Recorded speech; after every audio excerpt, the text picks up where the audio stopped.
Virtualmente todos na Terra, independente de sua religião ou nacionalidade, reconhecem que existe alguma espécie de batalha ocorrendo no mundo entre as forças do bem e do mal.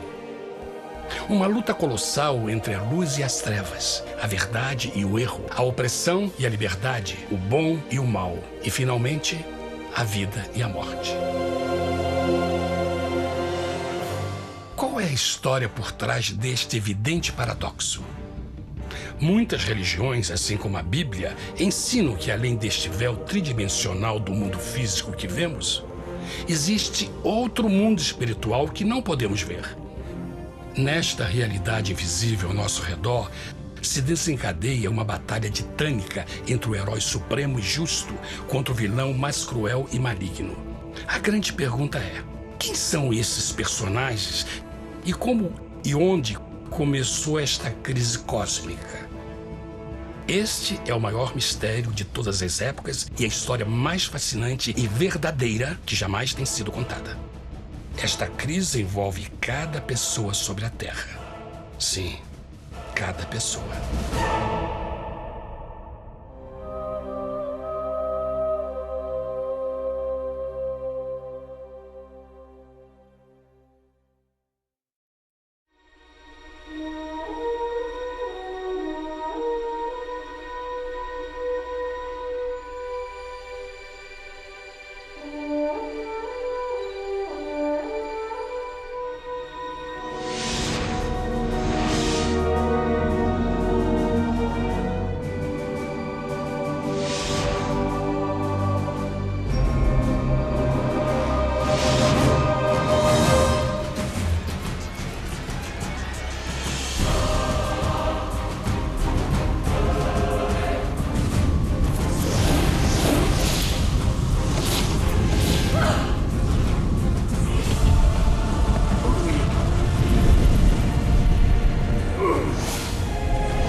A história humana está repleta de cenas de guerras.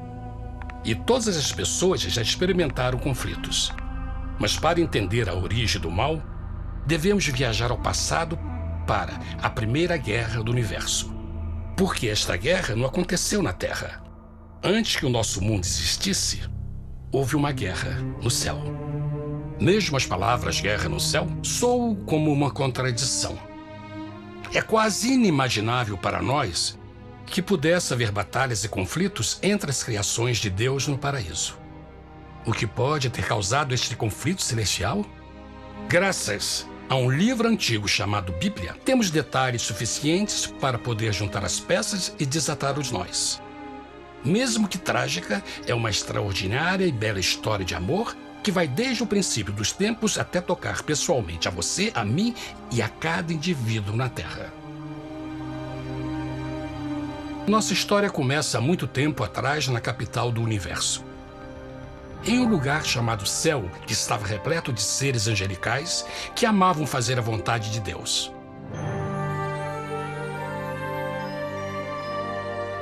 Sob o justo e amoroso governo do Criador, todo o céu desfrutava uma existência de felicidade e perfeita paz.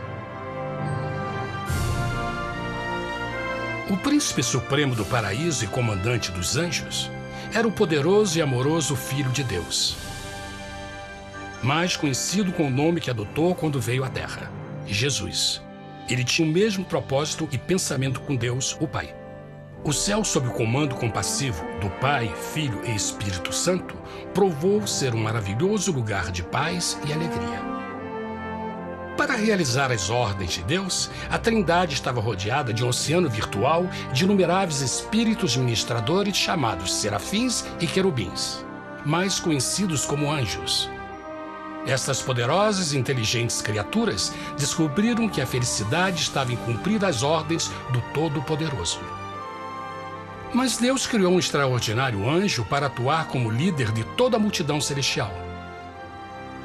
A Bíblia nos diz que seu nome era Lúcifer, que significa portador da luz. Este querubim foi o maior ser criado por Deus e assumia a posição mais próxima do trono de Deus, estando diretamente sob a autoridade de Jesus. A tarefa de Lúcifer era difundir a luz e o conhecimento da vontade de Deus a todos os outros anjos. Lúcifer foi o mais esplêndido ser criado por Deus. Era extremamente bonito e dotado de enormes poderes de liderança e organização. Entre os anjos, ele foi muito admirado, respeitado e amado como amigo. Mesmo assim, Deus previu o mal que Lúcifer estava a ponto de introduzir no reino da luz.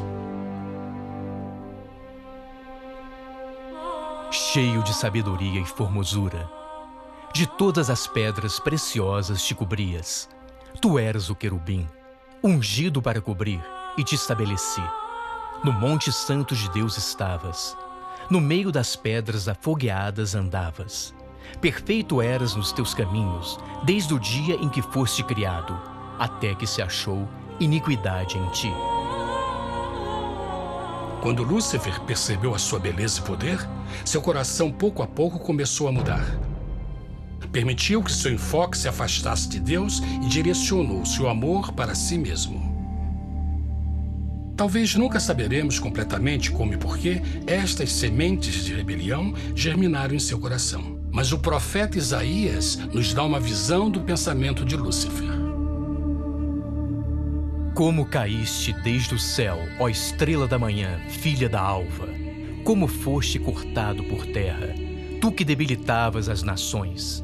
E tu dizias no teu coração: eu subirei ao céu, acima das estrelas de Deus exaltarei o meu trono. Subirei sobre as alturas das nuvens e serei semelhante ao Altíssimo. Lúcifer, aos poucos, começou a cobiçar o poder de Deus, mas não sua personalidade. Ao pensar em suas próprias habilidades e belezas extraordinárias, os perversos tentáculos do orgulho e vaidade congelaram sua mente. Este ressentimento e inveja fizeram com que ele violasse a lei sagrada de Deus e se rebelasse contra seu governo. Precisamos fazer uma pausa e esclarecer algo. Desde o princípio, Deus ordenou que as leis da física governassem o mundo material em que vivemos. Sem essas leis naturais, o universo seria um caos. Do mesmo modo, as leis morais de Deus sempre têm dado segurança e estabilidade ao cosmos. Alguns pensam que os 10 mandamentos não existiram, até que o Senhor os entregou a Moisés no Monte Sinai. Mas as Escrituras nos ensinam que os princípios das leis de Deus sempre existiram por toda a eternidade, pois são a base fundamental de seu reino de amor. Seguros todos os seus mandamentos, permanecem firmes para todo sempre e são feitos em verdade e retidão. Os 10 mandamentos são um resumo das características de um Deus de amor. Os primeiros 4 mandamentos descrevem quem é Deus, seu poder, seu território e autoridade. Os últimos 6 descrevem como é Deus, sua honestidade, sua pureza, sua fé. Todas estas coisas sempre foram verdade e sempre serão verdade. Agora, pela primeira vez na história da eternidade, Lúcifer começou a violar estes princípios perfeitos. Lúcifer sabia que se fosse compartilhar o poder e status de Deus, necessitaria de apoio. E deu início ao trabalho. Começou sorrateiramente a circular entre os outros anjos, plantando sementes de dúvida e descontentamento a respeito da liderança de Deus, ao mesmo tempo em que, sutilmente, revelava suas próprias virtudes. Ele insinuou que Deus abusava de seu poder divino e suas leis restringiam a verdadeira liberdade e felicidade de suas criaturas. Com seu raciocínio audaz e poder de influência, Lúcifer pôde persuadir a um grande número de anjos a se unirem para seu motim. Talvez se perguntem, como tantos anjos inteligentes puderam seguir esse desertor? Bom, lembrem que até esse ponto nenhum anjo tinha escutado uma mentira. E nesse primeiro estágio da rebelião, os anjos não perceberam a obsessão de Lúcifer em assumir a posição de Deus. Não sabiam que finalmente ele planejaria a tortura e o assassinato do Filho de Deus na cruz com a intenção de ocupar o seu trono. Estranhamente, Lúcifer pensou que poderia ocultar seus verdadeiros propósitos de Deus. Ai dos que querem esconder profundamente o seu propósito do Senhor e fazem as suas obras às escuras e dizem: quem nos vê e quem nos conhece? Não pense nem por um momento que a rebelião de Lúcifer surpreendeu Deus e o pegou desprevenido. O Senhor sabe de todas as coisas e os pensamentos de suas criaturas. Ele entendia exatamente o que estava se passando pela mente de Lúcifer. E piedosamente Deus advertiu o desgarrado anjo do perigo. Mas no final, o orgulho e a vaidade não permitiram que Lúcifer se arrependesse. Então, iniciou a rebelião total contra Deus em vez da humilde obediência. Alguns podem perguntar: isso significa que Deus criou um anjo defeituoso? Não, mas ele criou Lúcifer com livre-arbítrio. Verão que o livre-arbítrio é uma coisa maravilhosa, mas também muito perigosa, incluindo o risco de uma rebelião e a possibilidade de que o amor de Deus seja rejeitado. Vejam que o amor real não pode vir de uma criatura pré-programada e não pode ser forçado, deve ser voluntariamente dado. Por exemplo, mesmo que seja bonito este cachorro robô, na verdade, nunca poderá amar-me. Posso fazer que pareça que me ame, mas só estará seguindo instruções pré-programadas. Não tem opção. Por outro lado, este pequenino está realmente feliz em ver-me. Ele decidiu dar-me seu afeto. E com o tempo, nossa relação se fará mais forte, enquanto eu ame e cuide bem dele. Do mesmo modo, um Deus de amor só quer amor verdadeiro de suas criaturas. E para que isso aconteça, elas precisam ter o livre-arbítrio. A rebelião de Lúcifer é a maior evidência de que ele tinha esta liberdade. Agora, a grande pergunta é: como Deus enfrentaria esta crise? Como lidaria com Lúcifer e com os milhões de anjos que se uniram nessa rebelião? Muitos questionam por que Deus não acabou imediatamente com a rebelião. Afinal, ele poderia facilmente vaporizar Lúcifer com um raio. Mas isto teria solucionado o problema? Não, pelo contrário. Isso só teria intensificado as dúvidas e suspeitas que Lúcifer havia plantado na mente dos anjos. Lembrem que Lúcifer sabia, como ninguém mais, da engrenagem interna do governo de Deus. Sua destruição seria vista como parte de uma grande armação, e a razão que o motivou servir Deus teria sido o medo da represália e não o amor. O Senhor sabia, na sua sabedoria, que a melhor forma de enfrentar a crise era permitindo que tudo seguisse o seu curso. Esta seria a única forma de se assegurar que o mal não se ergueria outra vez. Deixai crescer ambos juntos até a ceifa. E por ocasião da ceifa, direi aos ceifeiros: colhei primeiro o joio e atai-o em molhos para o queimar, mas o trigo ajuntai-o no meu celeiro. Na parábola do joio e do trigo, Jesus descreve que um tempo de crescimento é necessário para que uma planta revele sua verdadeira natureza. No seu entendimento infinito, Deus sabia que, com o tempo, o caráter real de Lúcifer seria exposto e que os amargos frutos de sua rebelião seriam vistos. Até agora, os cidadãos do universo não estavam familiarizados com o pecado e até onde os levaria. Mas isso mudaria quando eles vissem por si mesmos sua terrível natureza autodestrutiva.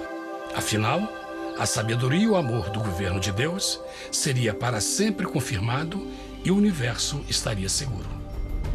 Quando Lúcifer e seus seguidores revelaram abertamente sua rebelião, o Senhor soube que não haveria paz se permitisse que eles ficassem no céu.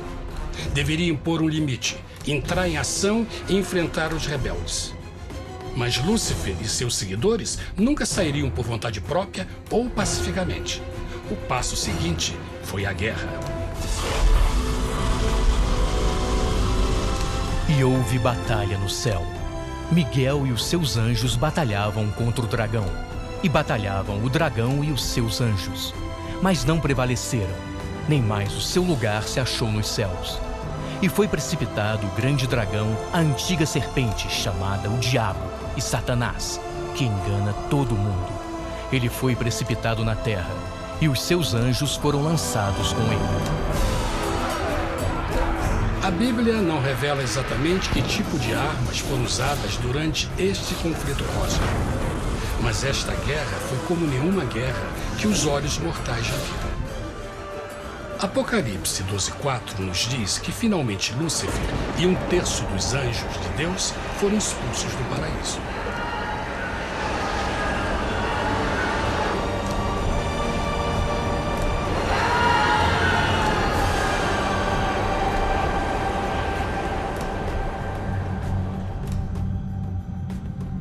Mas e agora? Lúcifer tinha milhões de anjos ao seu lado, mas precisava de um pedaço de chão para continuar sua rebelião. Rápido, muito rápido, o universo começou a entender o quão doloroso e caro o pecado poderia chegar a ser. Mas a guerra não tinha terminado. Apenas começava. Lúcifer, o portador da luz, agora virou Satanás, o adversário.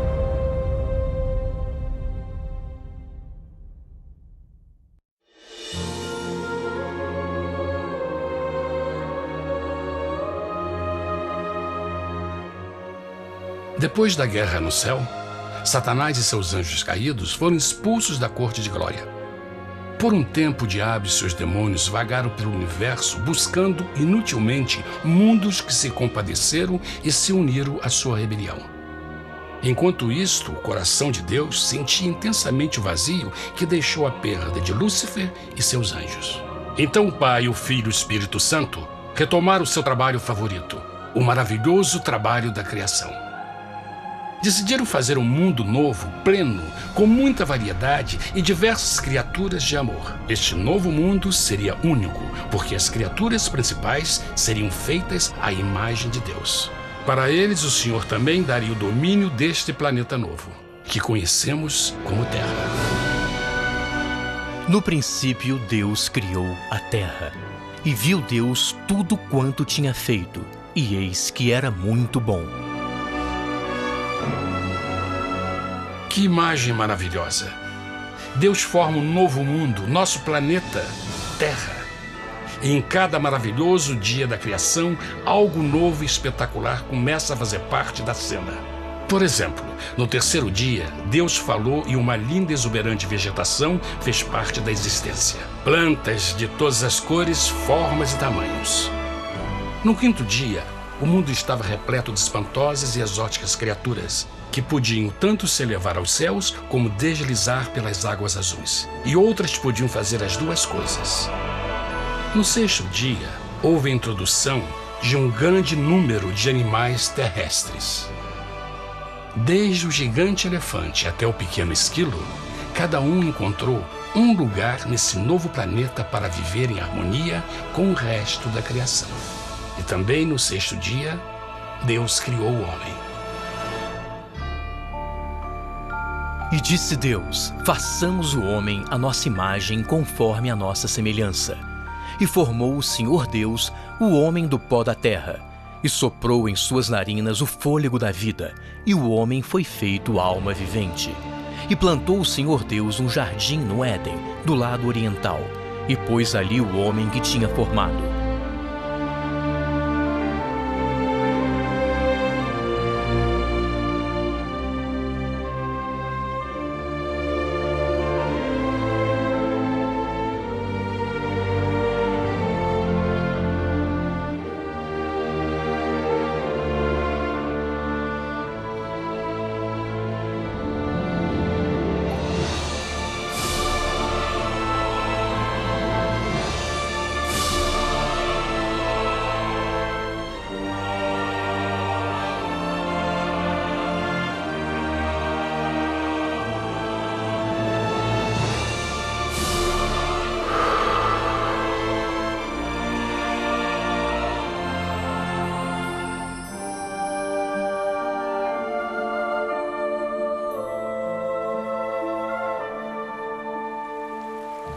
Mas que grande honra ser criado à semelhança de Deus, ser um indivíduo com liberdade de pensamento.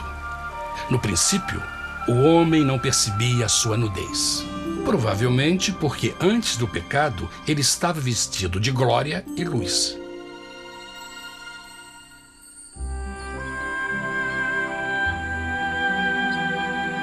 Deus também criou a companheira perfeita para Adão, sua bela esposa Eva.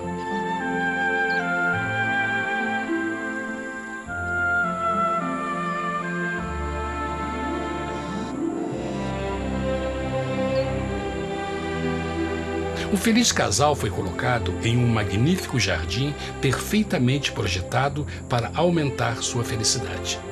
Para Adão e Eva e as outras criaturas da terra, também foi dado o privilégio divino de procriar a sua própria imagem. A intenção de Deus foi que a raça humana tivesse domínio sobre este paraíso perfeito para sempre. Eternamente felizes e saudáveis, trabalhariam com a flora do jardim de Deus enquanto desfrutariam o afeto e companhia de todas as criaturas sob seus cuidados. O ambiente que nossos primeiros antepassados experimentaram foi muito diferente do mundo de hoje. As rosas não tinham espinhos, os insetos não mordiam nem picavam, e os leões e as ovelhas brincavam juntos. Mas a grande bênção era os humanos viverem em perfeita harmonia com seu Criador.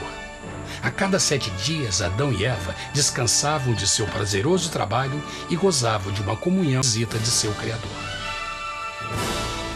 Era um mundo esplêndido e maravilhoso. E esse estado de felicidade teria continuado eternamente se nossos primeiros parentes tivessem mostrado fidelidade como uma simples prova. Mas da árvore do conhecimento do bem e do mal, dela não comerás, porque no dia em que dela comeres, certamente morrerás. Visto que o adversário havia contaminado o universo com sua rebelião, o Senhor viu a necessidade de uma simples prova de amor e lealdade. Lembrem que os anjos bons acabaram de ver 1/3 de seus amigos serem expulsos do céu durante a guerra. Como estariam seguros de que esses novos humanos não se uniriam a Lúcifer e causariam problemas? Então o Senhor plantou uma árvore no jardim, uma árvore cujo fruto não deveria ser comido sob pena de morte. Ao passar por esta simples prova de obediência, Adão e Eva mostrariam a lealdade para com Deus e a fé em sua palavra. Ainda mais, era uma prova de amor. Por isso, Jesus disse em João 14, "Se me amais, guardais meus mandamentos." Mas alguém mais soube desta prova de fé e estava determinado a usá-la em seu favor. Satanás estava com inveja dos humanos que desfrutavam da bendita vida que ele perdeu. Sua feliz existência estava em total contraste com a sua, que agora estava cheia de culpa, pecado e miséria. Com ressentimento e raiva, não estava disposto a deixar o casal em paz, pois o pecado sempre buscará arrastar a outros consigo.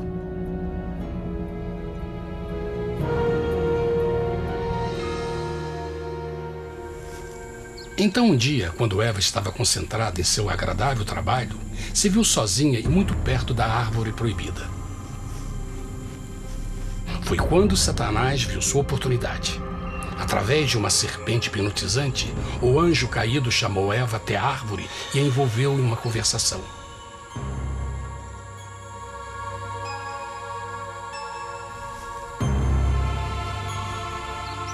Suas palavras encantadoras foram cuidadosamente calculadas para gerar desconfiança a Deus.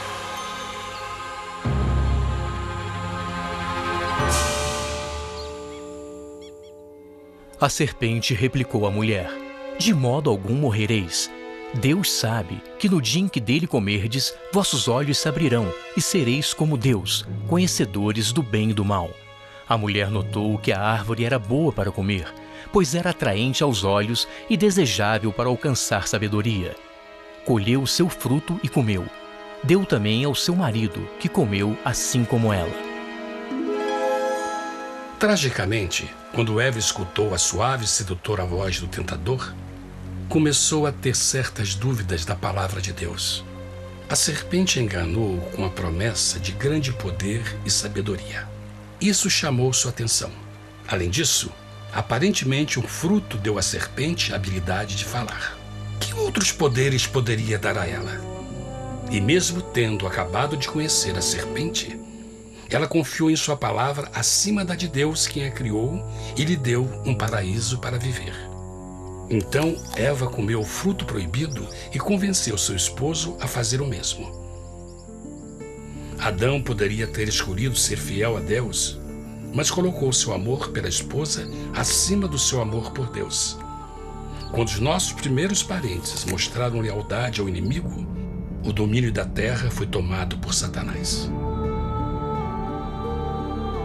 Não sabeis que, vos oferecendo a alguém para lhe obedecer, vos tornais escravos daquele a quem obedeceis? Ninguém pode servir a dois senhores. Este mundo agora seria o último campo de batalha entre o bem e o mal, e o coração de cada homem e mulher seria o prêmio. Adão e Eva não se deram conta desse tempo, mas seu momento de desconfiança e desafio abriria as comportas do sofrimento de milhões de pessoas durante milhares de anos.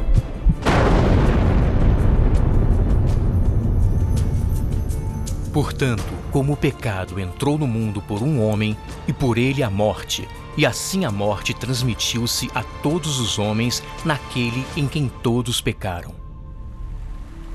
Nossos primeiros parentes logo enfrentaram o terrível resultado de seu pecado.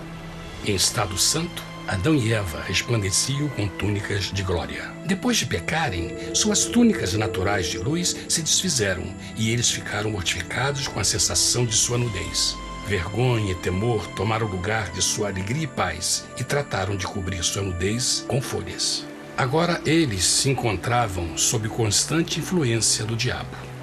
Ao ceder à tentação, debilitaram sua natureza. E Satanás ganhou poder sobre a humanidade. As pessoas não podiam resistir às tentações do diabo com sua própria força. Por último, e o mais aterrador, se encontravam vivendo sob a pena de morte iminente. Deus havia advertido que a desobediência traria a morte. Já tinha experimentado a morte espiritual. Quanto tempo passaria para sofrerem a morte física também? Nesse ponto, seu futuro não tinha nada mais que escuridão e desespero. Tendo expulsado o homem, colocou diante do jardim do Éden os querubins com o cintilar da espada flamejante, para guardar o caminho da árvore da vida. Como o pecado provocou a expulsão dos anjos caídos de seu lar celestial, agora pela desobediência, Adão e Eva foram tirados de seu jardim, seu lar no paraíso. Tudo à sua volta estava mudando rapidamente, e a humanidade se encontrou suscetível às dores, doenças e finalmente à morte. Até os animais e plantas estavam infectados pela terrível maldição. Os espinhos e cardos agora pareciam árvores e flores, e os animais que antes eram gentis começaram a se matar e a devorar uns aos outros. O pior resultado foi que o pecado separou a humanidade de Deus. Mas vossas iniquidades cavaram um abismo entre vós e vosso Deus. São vossos pecados que ocultaram de vós sua face, para não vos escutar. Na criação, foram dados a Adão e Eva a honra de falar com os anjos, e até com o Filho de Deus cara a cara. Mas Deus é tão puro e santo que nenhum mal pode existir na sua presença. Agora que os primeiros humanos tinham pecado, Deus afastou sua santa presença deles para a sua própria proteção. O pecado tinha queimado uma parte da alma do homem que já não podia ver a dimensão espiritual. Deste momento em diante, a comunicação com o céu seria limitada. Mesmo com todas estas maldições caindo sobre Adão e Eva, o coração do Senhor se encheu de compaixão. A lei que haviam violado não poderia ser alterada para salvá-los, pois é tão sagrada e imutável como Deus mesmo. O Senhor sabia que havia só uma maneira na qual o homem podia se redimir. Então um plano foi revelado, nascido do fundo do coração de Deus. Um plano para salvar o homem de seu encontro com a morte eterna e restaurar tudo que estava perdido com o pecado. Seria de grande intensidade, alcance e poder, mas seria um plano que também implicaria num enorme sacrifício. O amor de Deus para conosco se manifestou por ter enviado ao mundo seu Filho unigênito, a fim de vivermos por ele. Nisto consiste o amor, não em termos nos amado a Deus, mas em ele nos ter amado e enviado seu Filho para se sacrificar por nossos pecados.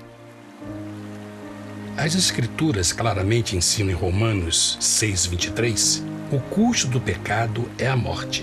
A lei violada demandava a vida do pecador e só tinha um em todo o universo qualificado como substituto da humanidade.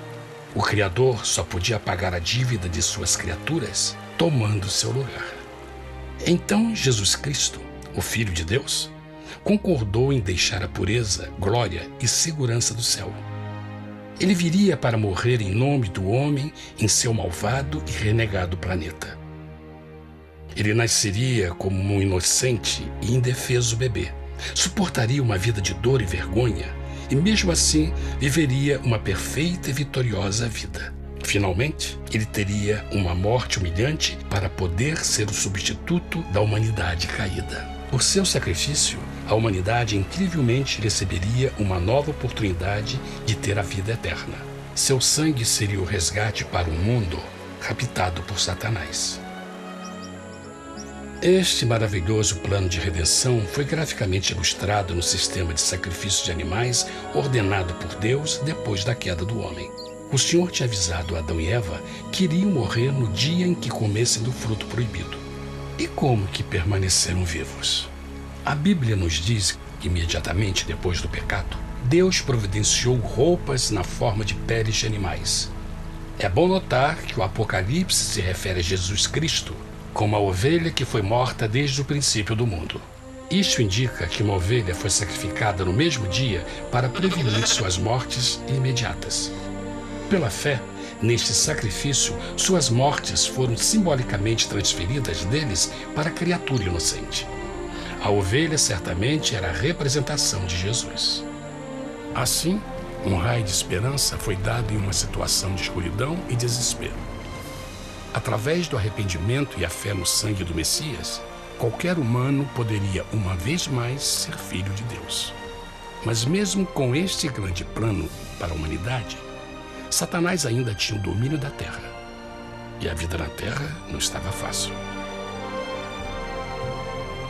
No mundo haveis de ter aflição, mas coragem, pois eu venci o mundo.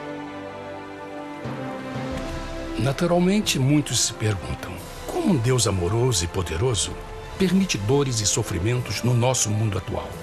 Mas está claro desde o Gênesis que Deus nunca quis que nós tivéssemos o conhecimento da dor dessa vida. Quando o mundo saiu das mãos de Deus, a terra era um maravilhoso paraíso. Foi o pecado de Adão e Eva que deu a Satanás o direito de assumir o controle deste planeta. Devido à sua trágica eleição, o diabo e seus súditos ganharam o poder de tentar e atormentar os humanos, introduzindo a doença, a dor e o sofrimento.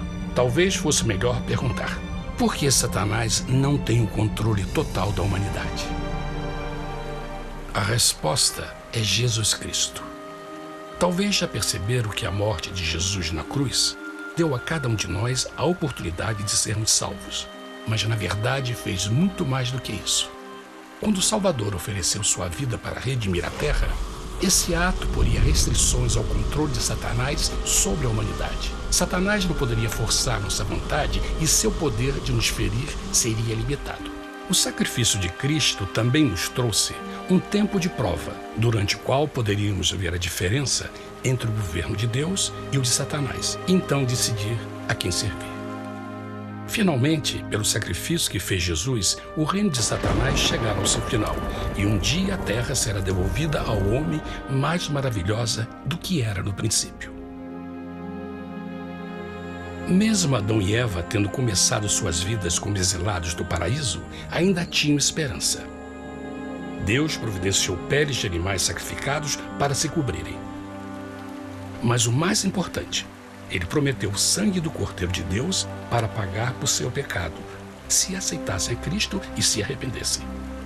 Uma grande pergunta permanece: as pessoas aceitariam o grande presente de Deus? Como escaparemos se agora desprezarmos a mensagem tão sublime da salvação? A incrível história que acabaram de escutar é verdade e afeta vocês. Pois, pelo desejo de Satanás de ser Deus e a desconfiança e desobediência de Adão e Eva, todos nós nos encontramos em uma situação perigosa. De um lado, a humanidade foi grandemente favorecida por Deus com uma segunda chance de recuperar nosso lugar no Éden. Por outro lado, se nós desistirmos de aproveitar esta grande chance, nos tornaremos escravos de Satanás e finalmente seremos destruídos quando Deus limpar o universo do pecado. Amigos, não há melhor hora de fazer sua escolha por Jesus do que agora mesmo. Nenhum de nós sabe quanto tempo mais teremos que viver nesta terra. Jesus nos tem mostrado grande interesse no seu bem-estar e seu amor por vocês o levou a providenciar uma maneira de escaparmos de uma futura destruição. Ele quer que você o aceite e se arrependa de seus pecados. Através de Cristo, pode encontrar o perdão para tornar-se como Ele em caráter. A triste notícia é que Satanás atua de todas as formas possíveis para evitar que aceite o presente da salvação de Deus. Devido à nossa rotina da vida, o amor ao dinheiro ou alguma outra distração fascinante, ele trabalha para manter a todos ocupados e afastados do que, na realidade, mais importa, sua salvação eterna. Para que entendam a realidade da situação e que se você não escolhe a Jesus por omissão, está escolhendo a Satanás. Mesmo que a terrível escolha de Adão e Eva nos traga morte e miséria, vocês agora podem tomar uma melhor decisão. Deus está oferecendo uma paz que satisfaz o anseio mais profundo de sua alma e uma alegria que não encontrará nas atribulações deste mundo. O desejo que tem o coração de Deus é que seja salvo e esteja com Ele no paraíso. Mas o único que pode mantê-lo fora do céu é você. Imagine a tragédia que seria se você recusasse este precioso presente. Você pode decidir hoje e aceitar a salvação que Deus prometeu. Na verdade, nesse momento, pode aceitar a vida eterna através de Jesus Cristo. Posso convidá-lo para que acompanhe agora mesmo em uma simples oração, aceitando sua maravilhosa oferta? Por favor, repita depois de mim. Querido Pai Celestial, venho a Ti agora e humildemente pedir Teu perdão. Senhor, confesso que sou um pecador e violei Tua santa lei.